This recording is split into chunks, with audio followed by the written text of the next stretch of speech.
My name is Yotei Sato, VP of Sales at SENKO Advanced Components. I'd like to introduce SN connector, which is a duplex fiber optic connector for high-density application. A couple features I'd like to share with you. One, performance. SN connector comes with a LC style ferrule, so that you can expect same optical performance and ease of cleaning as LC. Also density. The fiber pitch of SN connector is a 3.1 mm as opposed to 6.25 on LC duplex. This enables 4 SN connector to fit in a QSFP format.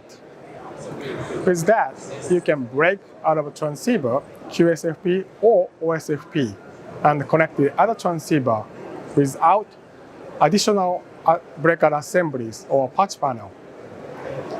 This does help minimizing optical loss and real estate inside data center.